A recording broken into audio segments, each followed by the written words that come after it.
Chers élèves, bonjour. Nous revoilà pour une quatrième séance sur l'appel, mais aussi il s'agit de la dernière séance. Alors, pour cette séance, nous vous avons préparé donc, une étude de texte à faire à la maison, comme travail de maison.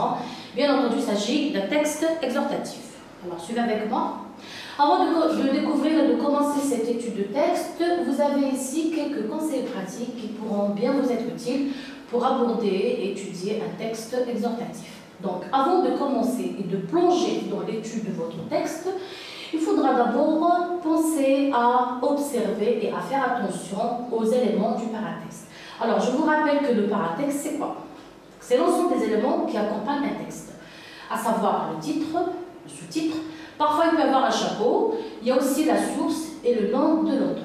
Donc, ces éléments vous permettront dans un premier temps, donc avant de commencer à répondre aux questions, prenez le temps d'1 à 2 minutes d'observer bien votre texte pour repérer ces éléments. Ces éléments, vous allez voir, ils vous serviront, par exemple, à dégager l'énonciateur, à savoir qui écrit, le thème abordé notamment. Alors, le thème abordé vous sera donné par le titre. Vous avez aussi la source du texte. La source du texte, elle est très importante car elle nous permet aussi de déterminer la situation d'énonciation, c'est-à-dire qui écrit, à qui, et aussi la source d'où est extrait le texte. Vous avez aussi d'autres éléments qui pourront être fournis à partir du paratexte. Vous avez le destinataire et enfin, peut avoir aussi la visée communicative. Donc, l'observation du paratexte peut vous prendre 2 minutes. C'est le temps que vous allez consacrer pour observer votre texte. Et cela, vous le ferez avant la lecture. Donc, il s'agit d'un travail à faire dans un premier temps avant de lire et de commencer à répondre aux questions sur le texte. Donc, cette première étape, comme c'est indiqué ici, vise à déterminer la situation de communication de l'appel. On avance un peu. En B, comme deuxième conseil pratique, donc il faudra bien lire.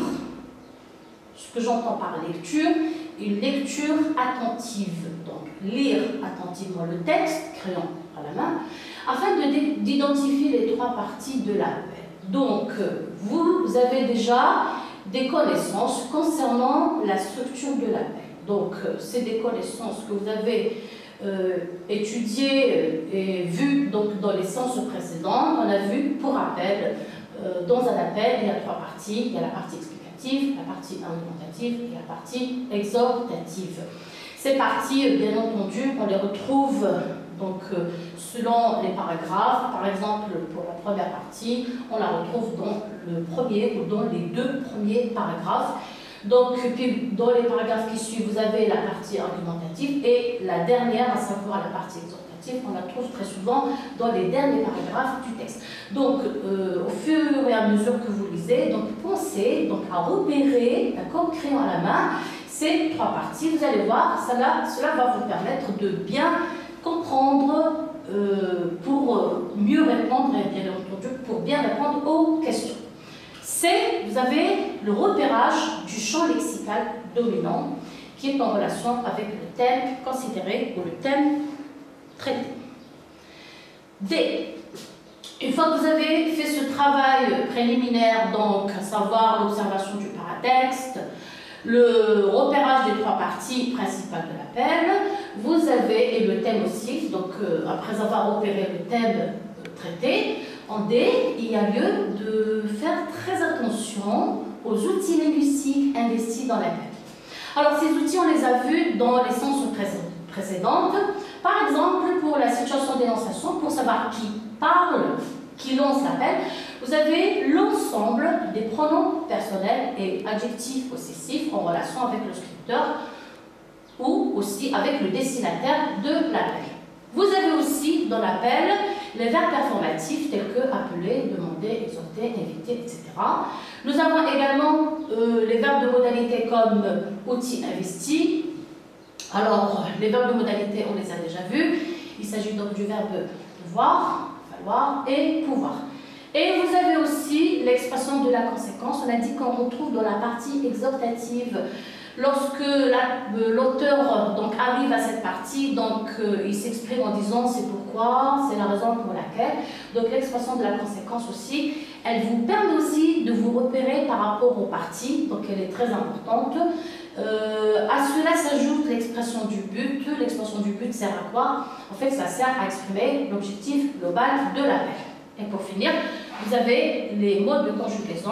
Nous avons essentiellement l'impératif et le subjonctif pour exprimer la nécessité de l'appel. Bien entendu, ce sont des modes de conjugaison qui servent à inciter à agir.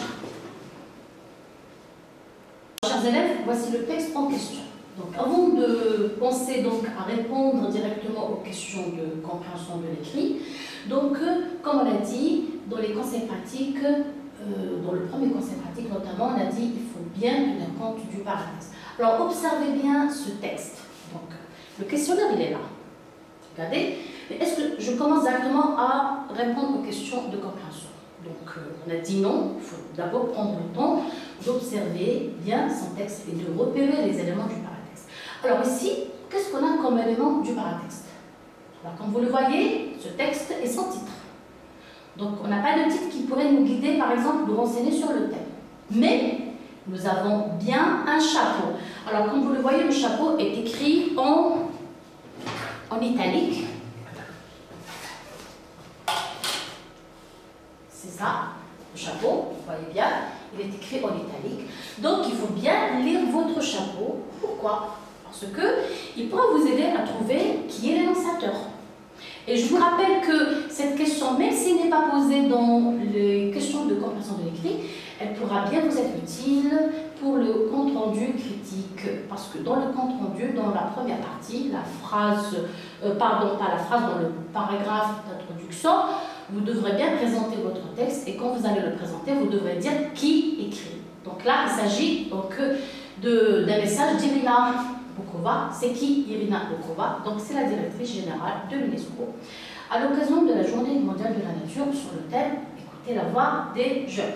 Nous avons aussi un texte composé de paragraphes. Donc observez bien, donc là il faut tenir compte du nombre de paragraphes. Et bien entendu, il ne faut pas confondre les paragraphes avec le chapeau. Je rappelle que le chapeau est toujours écrit en italique pour le distinguer justement des paragraphes. Pourquoi ce détail est important?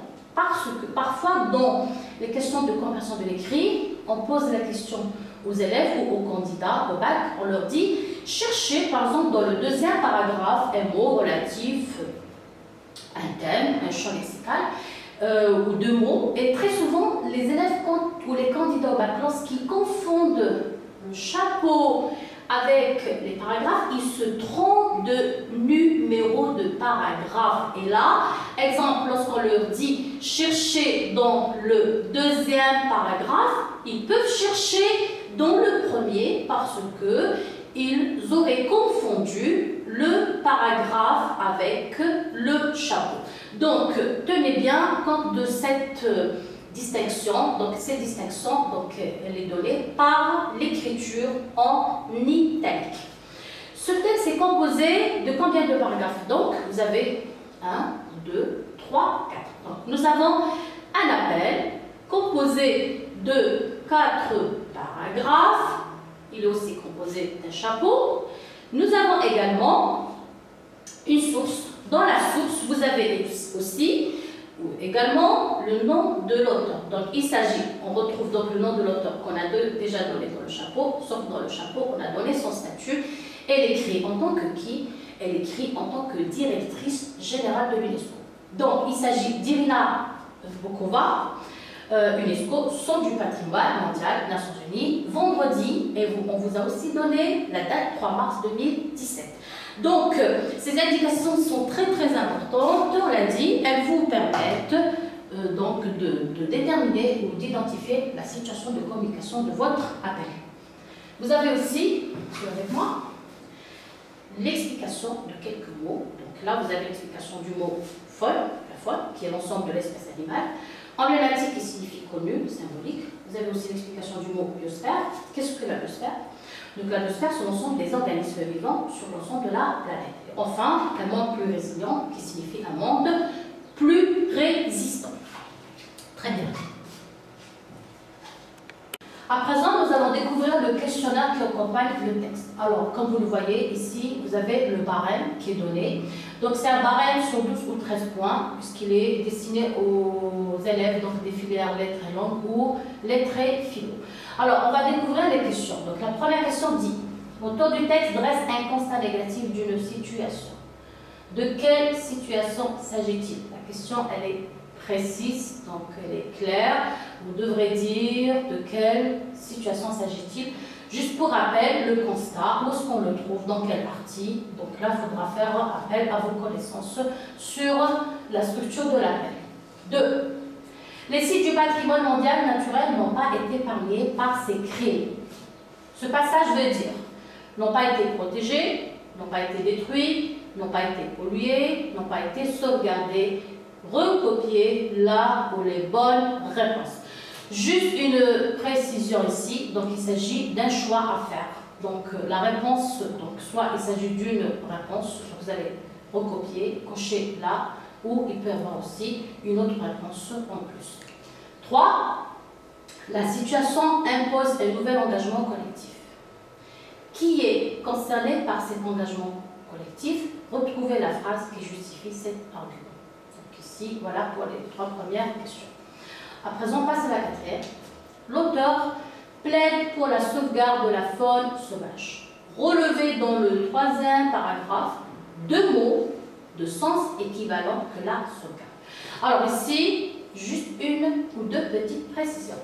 Alors on vous dit, relevez dans le 3e paragraphe. Donc on a bien dit, dans l'observation du paratexte, le chapeau ne fait pas partie du texte. On l'a dit. Donc lorsque vous allez chercher ces mots, il faudra bien vous référer au 3e paragraphe. Donc comptez les paragraphes à partir du 1er sans tenir compte du chapeau, on a dit, qui est écrit en italique. Et là, la consigne, elle est claire. D'ailleurs, c'est le conseil qu'on n'arrête pas de donner aux élèves parce qu'ils s'apprêtent à préparer leur bac, leur examen du bac. Lorsqu'on vous demande de relever 2 mots, il ne faudra pas que ce soit des expressions. Donc, il faudra respecter la consigne. Relever 2 mots et non pas des expressions de sens équivalent, c'est-à-dire qui ont le même sens que le mot sauvegarde. Question suivante. 5. Nous devons écouter leur voix. Nous devons aider les jeunes à associer. Donc, ce passage est extrait du 2e et 3e paragraphe. Ces passages, donc il y en a 2. Voilà. Vous allez donc ici introduire le verbe de modalité falloir à la place du verbe devoir, puis opérer les modifications qui s'imposent. Donc là, on va expliquer un peu la consigne. Donc, il s'agit d'une réécriture. Donc, on vous demande de réécrire ces 2 passages. Comment? En remplaçant le verbe de modalité, du devant, par le verbe falloir. Donc là, à vous de voir comment est-ce qu'il faudra faire cette réécriture, comment est-ce qu'il faudra donc réécrire ces 2 passages en tenant compte de cette consigne, ici à savoir par l'utilisation du verbe falloir. Alors la question 6, qu'est-ce qu'elle dit? Nous avons besoin que les jeunes s'expriment, s'entraident et travaillent ensemble. Réécrivez cette phrase en la commençant comme suit. Nous demandons aux jeunes, puis nous exhortons les jeunes. Alors, qu'est-ce qui est demandé ici? Donc, il s'agit toujours d'une réécriture. Donc, c'est un travail de réécriture. Vous avez cette phrase, d'accord? Vous allez la réécrire en utilisant dans un premier temps le verbe demander, puis dans un deuxième temps le verbe exhorter. Et bien entendu, s'il s'agit de verbes performatifs, donc à vous de voir quelles sont les modifications qui s'imposent pour faire cette réécriture. La question suivante, c'est la 7e. Elle dit « Écoutez la voix des jeunes. Nous devons aider les jeunes. » Donc vous avez ici 2 phrases. D'accord? Vous allez dire à qui on renvoie les mots soulignés. Écouter et nous. Alors je rappelle ici le verbe écouter. Il est à quel mode? Donc là, il est à l'impératif. Donc à vous de voir à qui est adressée ici la consigne, le verbe ou l'injonction, il s'agit d'une injonction.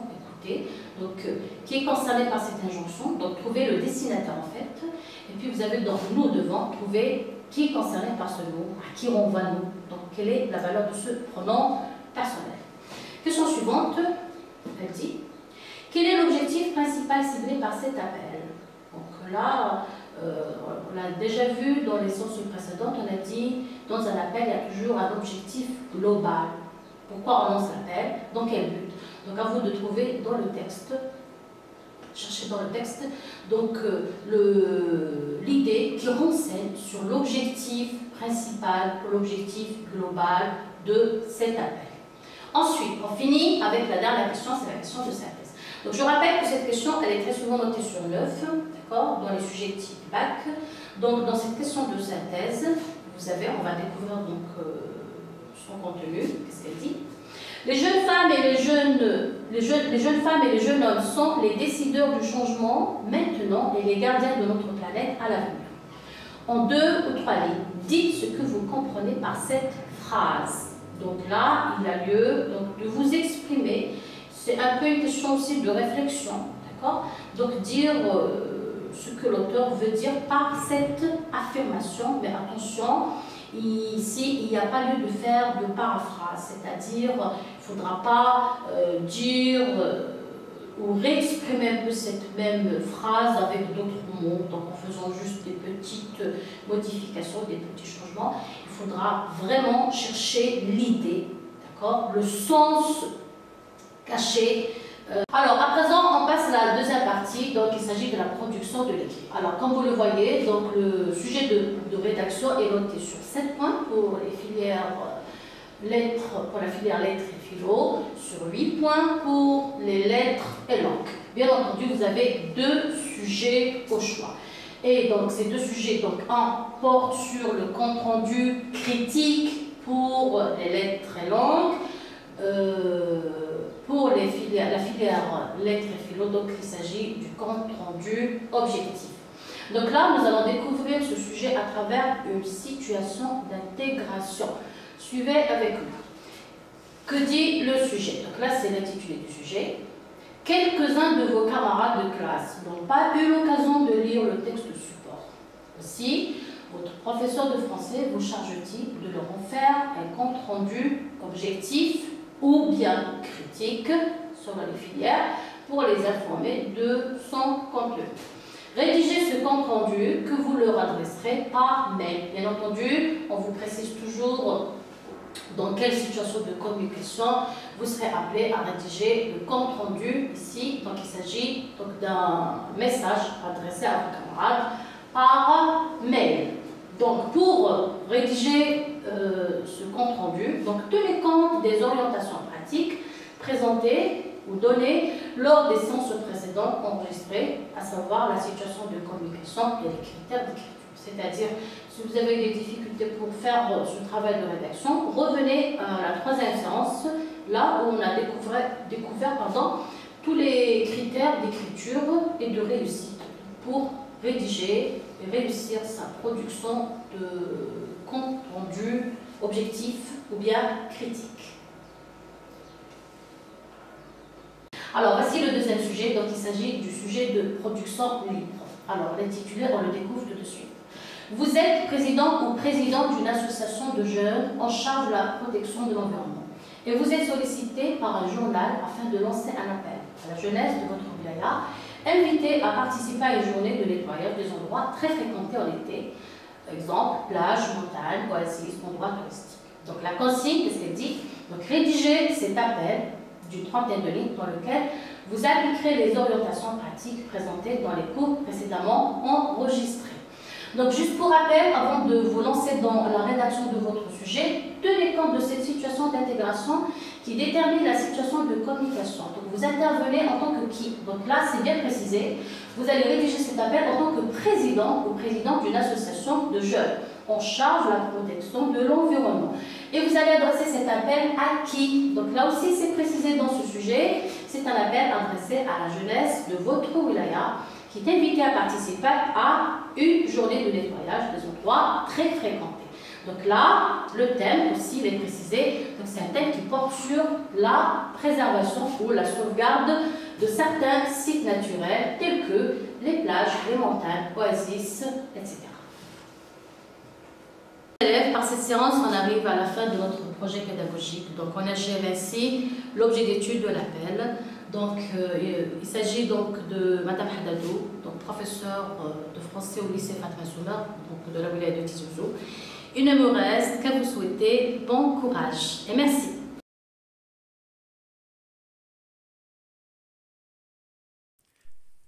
شكرا على المشاهدة. لا تنسوا الاشتراك في القناة، الضغط على الجرس، الإعجاب بالفيديو.